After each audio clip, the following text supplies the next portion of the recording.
I know this is weird, but this is like, the popcorn is not burnt, it's just the bag. This is movie theater popcorn, right? But then I have sweet and salty kettle corn. I have kettle corn popcorn, like the seasoning itself. I have the actual popcorn, but I don't know why. What the hell costs $256? I have the video up, and like the first like screenshot, I see like a guy with I see a white guy, silky hair. He had the register, and it says $256. That's a lot of money. But I just want to see if there's a taste difference. I should have had the kettle corn popcorn in here so I can taste the difference between that and a seasoning. But I feel like it's the same thing.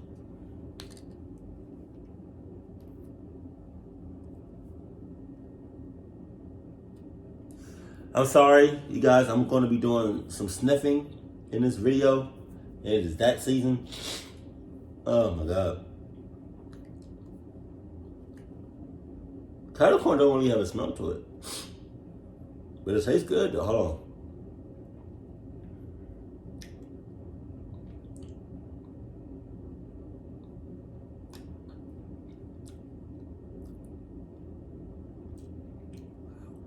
That's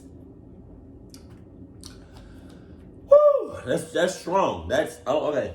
That's wow. Okay. So I think if I mix this kettle corn seasoning with the kettle corn popcorn, I feel like it's gonna be too much.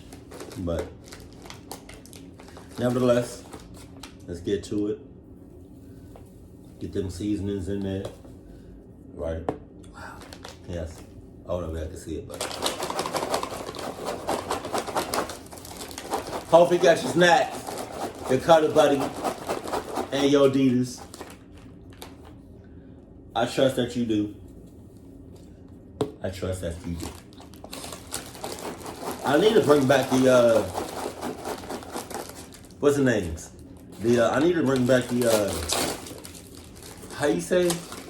The nacho cheese. The nacho cheese one is busting, and the white cheddar. Oh my god. Oh my god. Oh yeah, this popcorn about to be buzzing.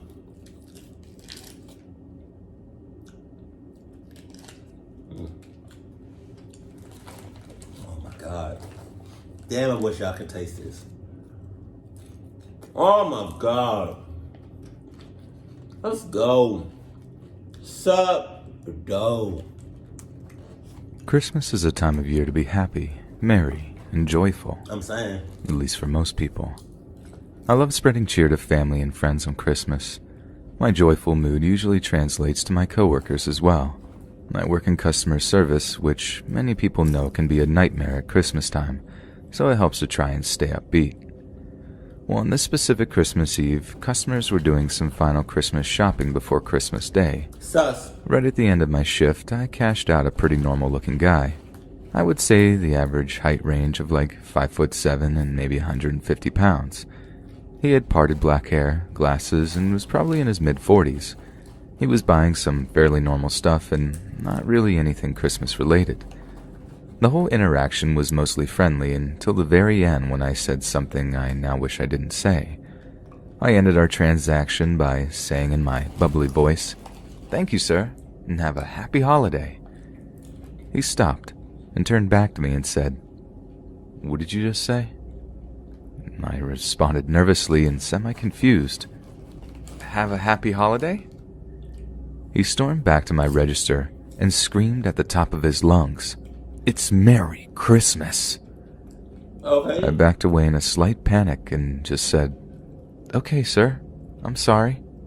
Merry Christmas. He walked away mumbling to himself, but I could tell he was furious by his recent actions. For a couple of minutes, I kept staring outside, and I could see him pacing in front of the store, still seemingly mumbling to himself.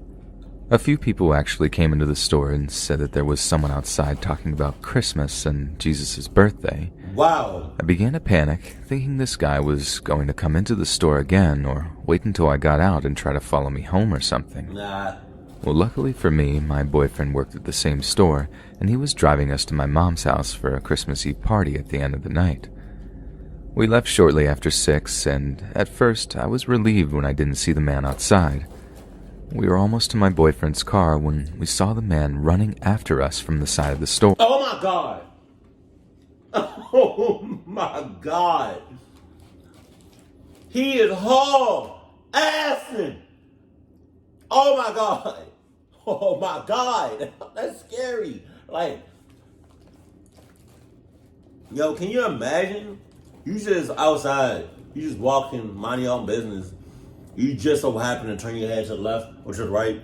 Or just so happen to just randomly look behind you. You see somebody haul ass and you see, oh my God. My boyfriend opened up the backseat door so I could hop in, and he stood there in front of the car. My boyfriend said in a stern voice, "Hey, is there a problem, man?" The man, still in a rage, said, "That lady has no respect for Jesus or Christmas, and she should be punished." My boyfriend, confused, told the man to back away and leave us alone, and the crazy man actually tried to jump past my boyfriend to get into the car to punish me or whatever that meant. My boyfriend slammed the guy down to the ground and got into the car, and we drove off. Like fools, we decided on the drive not to call 911 because we didn't want to bother them on Christmas Eve, so we thought, we just wanted to forget the event. On December 26th, we did alert our store manager of the situation so we could call the police if the guy ever came back into the store. I still work at the store, and almost a year later, I have never seen that man again. I can say for certainty that I will never say Happy Holidays again. Wow.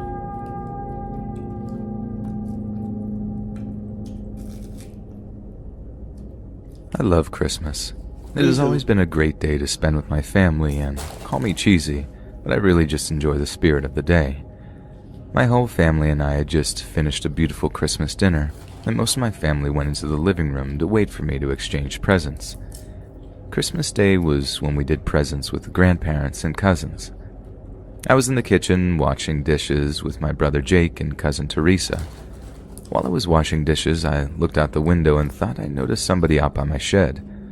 I didn't really let it bother me because I figured it was some kind of shadow from the tree. Really? After a few more minutes of washing, I noticed the figure again. Oh. And this time, I was definitely sure that it was a man. I told my brother and cousin to look out the window, but don't make it obvious. They noticed it as well. We all talked quietly among ourselves, trying to figure out what we should do. Our thought was that this man was technically trespassing in my backyard, so we decided to call the police. They told us that they would send somebody out to take a look right away. Trying not to panic and hoping everything stayed how it was until the police showed up was not easy. The kids started to get restless as well as the grandparents were wondering what was the holdup. My parents knew something wasn't right, but they did a really great job of keeping everybody in the living room. After a couple of minutes, we noticed the man starting to approach my house, and he wasn't alone. There were 3 more men that came out from behind the shed. Damn. They started to surround my house. Confused and terrified, we tried to remain calm. What happened next was nothing shy of a Christmas miracle. The flashing lights appeared, and we heard a minor altercation outside of the house. The officers were able to catch one of the men, while the other 3 fled. While somehow not bringing a lot of attention to my family inside, I spoke with the cop outside and gave my statement. Well, turns out my cousin Teresa had broken up with her boyfriend several months before Christmas, and the man they detained was, in fact, her ex-boyfriend.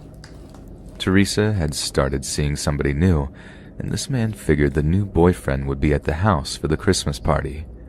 Her ex and his friends clearly planned on attacking him, or at least putting a good scare into him, so I thought. Until the officer informed us that my cousin's ex was equipped with a knife and brass knuckles in his back pocket. Luckily, nobody got hurt, and I'm not actually sure what kind of trouble he got into for this. The rest of the night went smooth, and we opened presents, but I had an uneasy feeling for the rest of the night that the other men might return and try to finish the plan they started.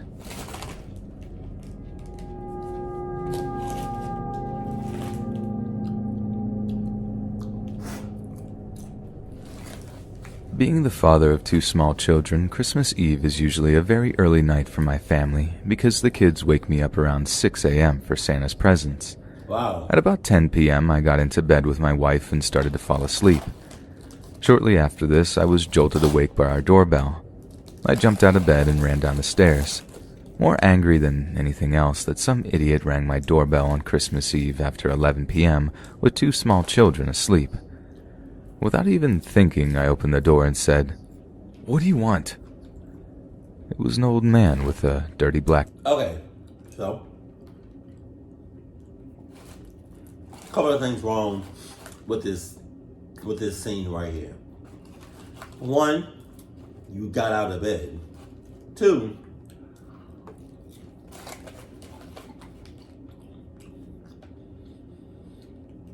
there's like, you don't have no peephole. Oh. You don't have no peephole or anything to look outside your door, so you don't have to open it up every time.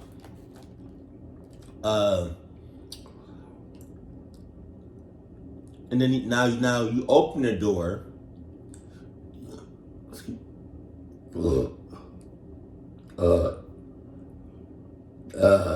Excuse me, sorry. So now you open the door, and he's within inches of you, right? So he can cluck you up literally at any given moment, and cluck up you and everybody in your house. beard. He was wearing a red jacket and red sweatpants. His face was filthy. He said in a slow and haunting voice, "Please, let old Chris Kringle come inside and get warm." I slammed the door in his face and said through the door, "If you don't leave right now, I'm calling the cops." The man was quiet for a moment, and then knocked on the door slowly. I yelled one more time, trying not to wake my kids. "Do you want to be arrested?" He then started to bang on my door vigorously and relentlessly. My wife then ran down the stairs, who I might add is a third-degree black belt, and asked what was going on. I told her to call the police and then make sure the kids were all right. The man must have heard me on the phone because he stopped knocking.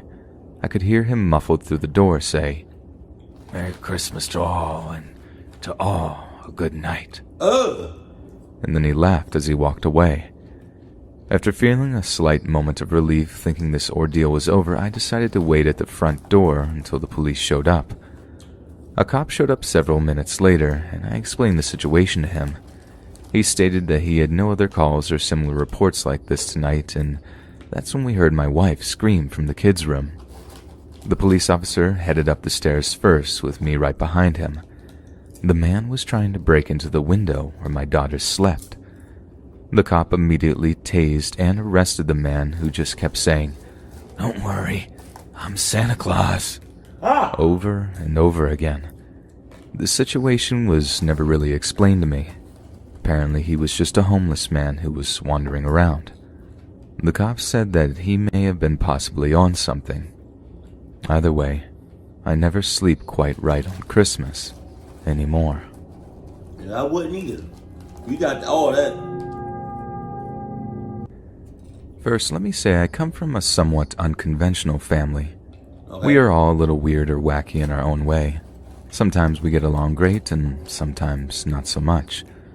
On Christmas Day, my parents and I usually stay home and don't see any of our extended family. However, this past year, we decided to go to my grandmother's house.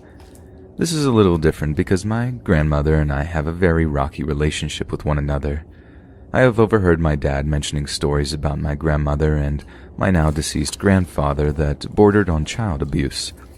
I remember being really young, and my grandparents screaming at me for the smallest things, and my parents abruptly taking me home. But anyway, I'm in my 20s now, and my father decided since it was Christmas, we could give spending the holiday at my grandma's a chance. The day started out pretty uneventful and, dare I say, pleasant. A lot of conversations and happy memories. My dad and aunt were reminiscing about snowball fights and such from their childhood. There was a healthy conversation about politics, which I thought for sure would change the mood, but surprisingly did not. After several hours and a nice dinner, everyone made their way to the living room for coffee and to just hang out on the couches.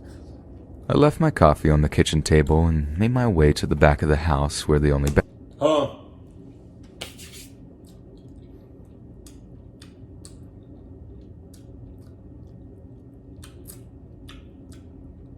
Hold on. Although that popcorn was bomb as hell, it was a lot going on. It was a lot going on as far as like the seasonings and stuff. But I gotta get something to drink to wash it down. But I'll be back. Hold on.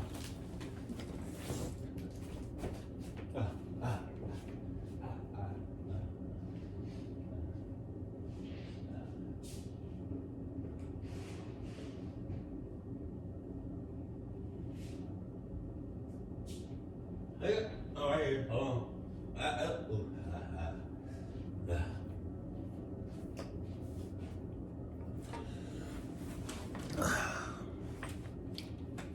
Y'all know 99% of the time I wear undies. I don't have no bottoms on. Just underwear. Wait, hold on. Alright, there we go. So I gotta be careful about what y'all see on camera. But let's go.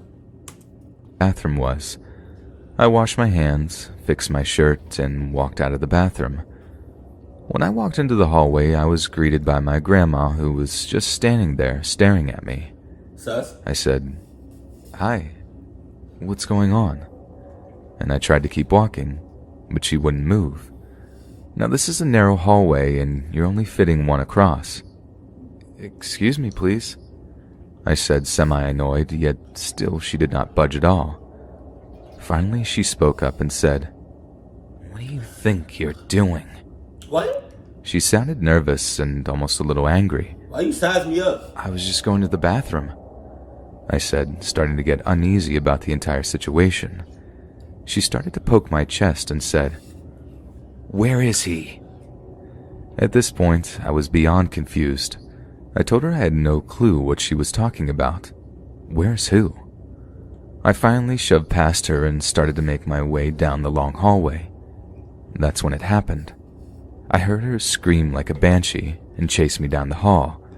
I turned around and she lunged at me with a small kitchen knife. She was trying to stab me. She just kept screaming, "Where is he? Where is he?" At this point, she had fallen to the ground trying to take me down with her. Wow. After a minute of this, my father finally came running in with my aunt and lifted her up. I was too scared to use any force because I didn't want to hurt her, but I also didn't want to get stabbed. I was so angry and upset I started to grab my things and told my family I was leaving.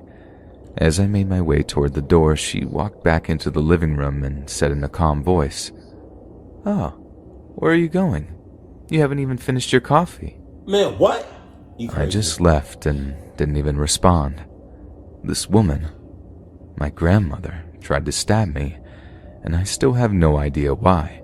It's always the old I found out several weeks later from my cousin that after my father and I left, my grandmother cried for hours and was basically inconsolable. She didn't know why we were so angry and left so abruptly. Clearly, my grandma had some sort of episode that night that she can't remember. But there are so many unanswered questions like, who was she referring to? I haven't seen or spoken to her since. My dad did try to reach out and explain to her why we left and why we won't be coming back, but she doesn't believe he is telling her the truth when he transcribes the events back to her. The worst part about all of this is that this will probably be the Christmas that I always remember the most. Yeah.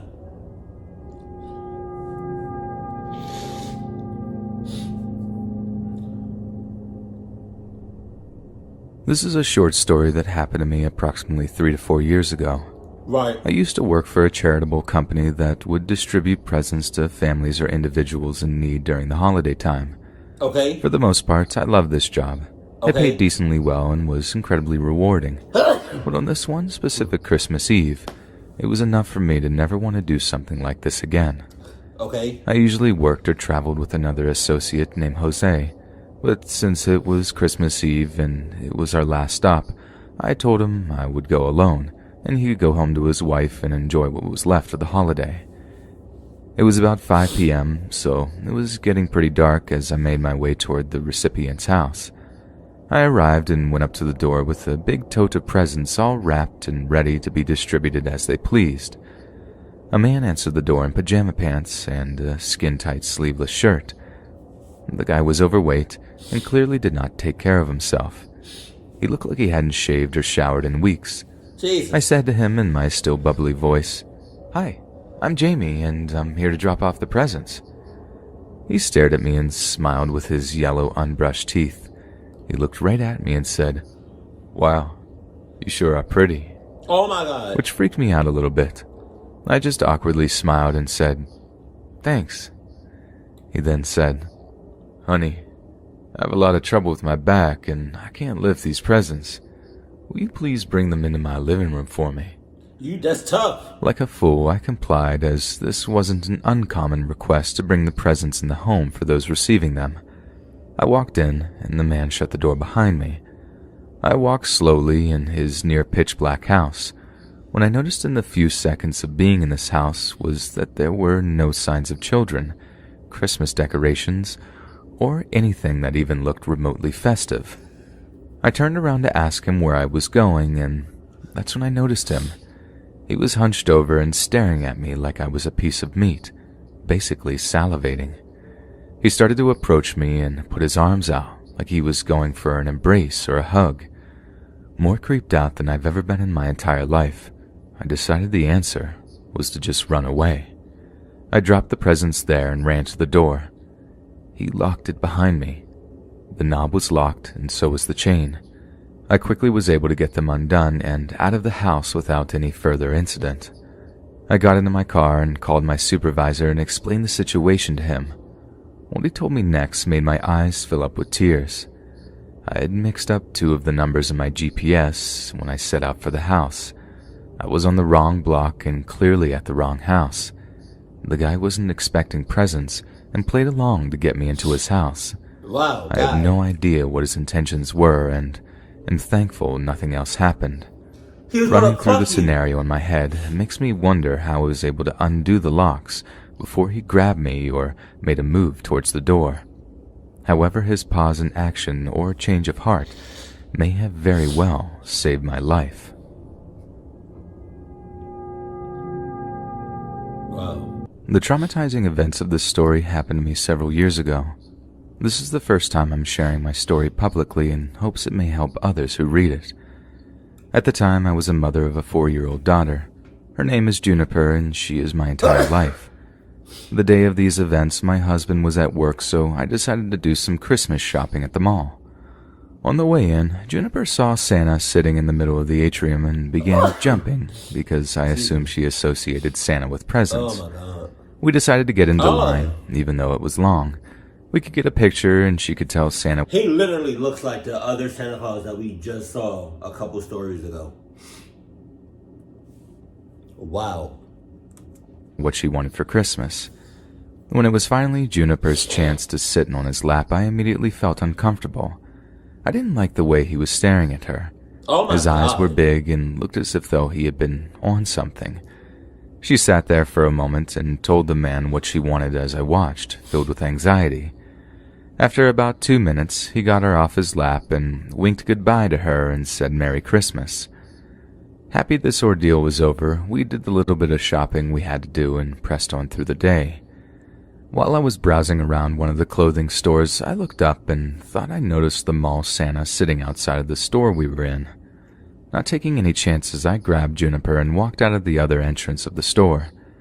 After a little while longer of shopping, we decided to get some lunch in the food court of the mall. I kept my eyes peeled because I just had Mother's intuition that something wasn't right. Oh, yeah? We were finishing our food, and literally as we were about to get up, the mall Santa came over to our table. He walked right up to Juniper and said in a jolly Santa-like voice, "Hey there, Juniper. Remember to be good so Santa can come and bring you lots of presents." She was so excited, and so were all the people around me. It's easy to say what you would do in that situation, but I just stood still. I thought freaking out my daughter and rushing her away from Santa would be a traumatizing event, so I grabbed her hand and... Okay, no. It would be a trauma. It would. I don't know why I can't talk. My allergies right now is just crazy. It would be traumatizing for her, right? But that's just the risk you're gonna have to take.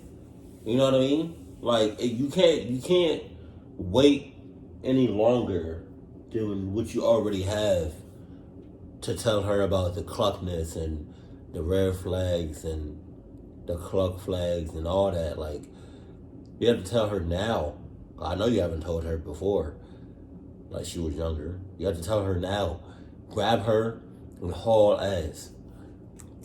I told her it was time to go. She said goodbye to Santa and we left. That night at home, I told my husband about the entire story. He was angry, but agreed with my course of action. The next day, I woke up at about 8 a.m. My husband was already gone for work for the day. I happened to look outside and saw a strange blue car that I had never noticed parked outside my house. This didn't really bother me considering it could have been anyone, but it was just peculiar. At about 11 a.m., I looked out the window again and noticed the car was still in the exact same spot. I made the choice to go out to my mailbox in front of my home and investigate the car. The car was empty, except for the passenger seat. There was a Santa hat on the seat. Oh my God. I tried not to jump to any conclusions, but it was just starting to make too much sense in my head. I ran inside and called my husband. He said I was grasping at straws, but decided to come home anyway to make sure I was okay. A couple of minutes later, my worst fear was realized. I looked out the window and saw the man in his car. It was the mall Santa, and he was taking a picture of my house with his cell phone. Once he saw me, he drove away, and he drove away so fast I couldn't get the license plate number. Minutes later, my husband came home and I explained what I saw. We called the authorities, but there really wasn't anything that could be done. I felt angry with myself that I looked at the car all morning and couldn't get a license plate number. Yeah. My husband stayed home from work the next day just in case. At about noon, we walked around the house and noticed footprints outside of Juniper's window. Footprints in the snow that neither of us left. That night, I couldn't sleep. I felt like I was just waiting for something horrible to happen. My husband, Juniper, and I all decided to have a camp out in the living room so she could be with us all night. Shortly after midnight, my husband and I were alerted to the sound of a car pulling up. It was the mall Santa car from the day before, and he was approaching the house with a giant bag in his hand. I called the police, as my husband stalked him through the windows. The lights were off, so the mall Santa couldn't see us through the windows. He made his way all the way to Juniper's window. He started to tap on the windows, almost as if though he was trying to wake her up. My husband stood on the other side of the window, trying not to scare him away until the cops came. That's when we heard it. "Hey, Juniper, it's Santa. Come take a ride in my sleigh and I'll show you the reindeer."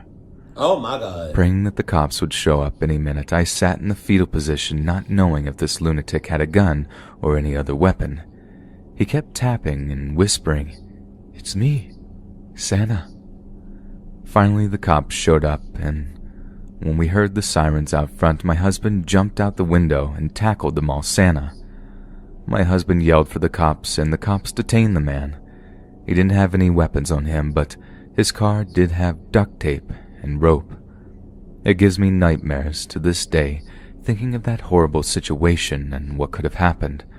My Christmas miracle is that my family is safe, and my daughter didn't have to really experience any of the intense feelings my husband and I did over those couple of days. If you as a parent have instincts about the safety of your child, please follow them. If I would have just left the mall when I felt uneasy, I could have possibly avoided this entire series of events. Yeah.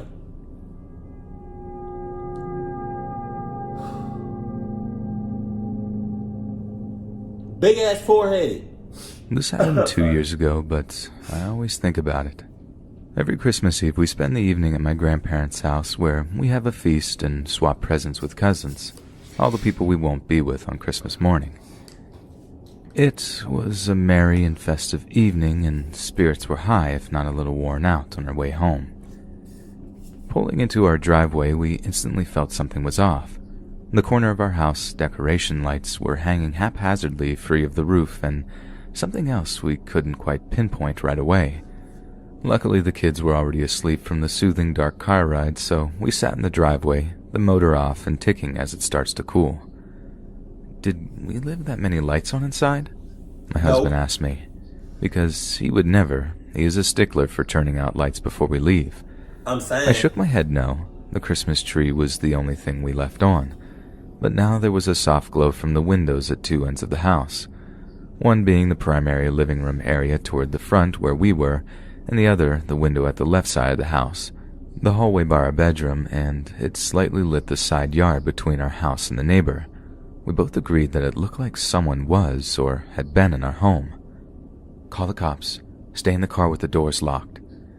He recranked the car, and I didn't even bother getting out. I just slid over the center console into the driver's seat just in case. He has a concealed carry permit, so he drew his weapon and went to check the front door. It was... Bro, let the cops take care of that, please. Please. You got a whole wife and kids. Like, I understand you want to be brave and all that. You want to be courageous. You know what I mean? A man in the house. But some things you just gotta, like, you know what I mean? Like, you don't gotta do everything, man. There's a reason we have cops, law enforcement, security. Let the cops take care of it. You could have just waited. Excuse me. Excuse me. Wow. Wow. Excuse me. First of all, you're really too close to the house. So if there's anybody even in the house, they definitely could have saw you. So I would suggest you back up some feet, some yards. Excuse me. Turn off all lights in your car. And call the cops and let them go inside the house. Just saying. Because you're doing too much right now. Still locked, so he unlocked it about the time I started telling the police that our house seemed suspicious and we thought someone might be in it.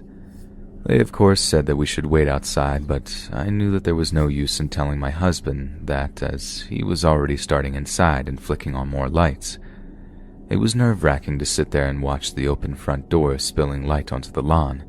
I cracked my window just the tiniest bit so I could hear sooner if something started happening. Luckily, nothing did, and when the cops pulled up, I let them know my husband was inside and what he was wearing since he did have his gun out. But all the opening and shutting of car doors alerted him and woke the kids, so he'd come back to the front door with his gun back under his jacket. I went back to keep the kids busy while he talked to the cops, and then the cops cleared the house. Our visitors were no longer there, but they had broken in through the backyard. Many of our Christmas presents were gone, the heaviest ones it seemed, as I'd bought most of them, and they had left one of their own, a large pile of poop on the back porch mat. Decorations I had up inside were knocked down and scattered all over the place, the tree completely disheveled. 2 pieces from my nativity scene were smashed on the floor. Our laptops were gone, and my jewelry box had also been pilfered. But unbeknownst to them, although some had sentimental meaning, that was all custom or low-level stuff. Anything real was in our hidden safe they had not found. My husband made sure not to touch the light switches that had been on so that they could dust for prints, and other evidence was taken, and we gave a report for the theft. It seems they spent a while inside the house without much fear, brazenly turning on lights, leaving a steaming pile, and, maybe as they left, hopping up and tearing the Christmas lights off the corner of the house. No out-of-the-place fingerprints came back, so they must have been wearing gloves, and it remains unsolved. Next year, I asked for a security system for Christmas.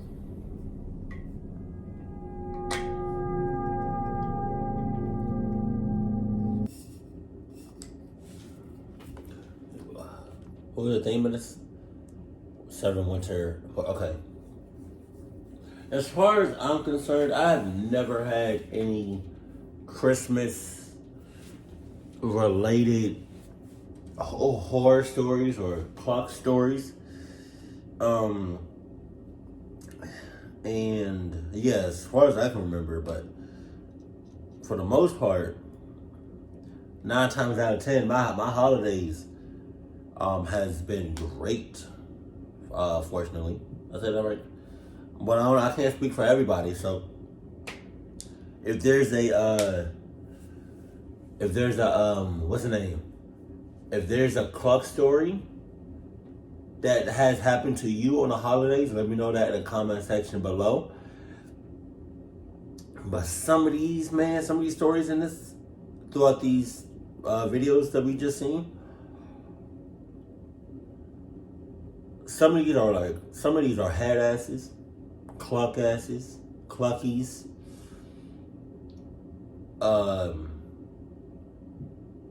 What's the name?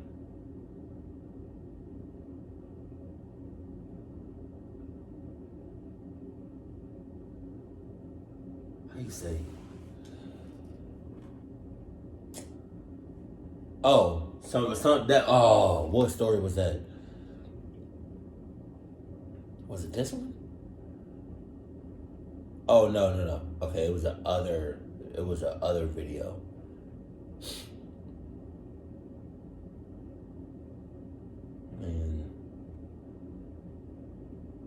And that's messed up though. To cluck up somebody or to cluck with somebody on Christmas or near Christmas. Like, Christmas is supposed to be a time with your family and your friends and your loved ones. Just all around nothing but good times, good vibes. But then you got other people that has other intentions, and it's just like, bro, really? You couldn't wait after Christmas to do it? Like,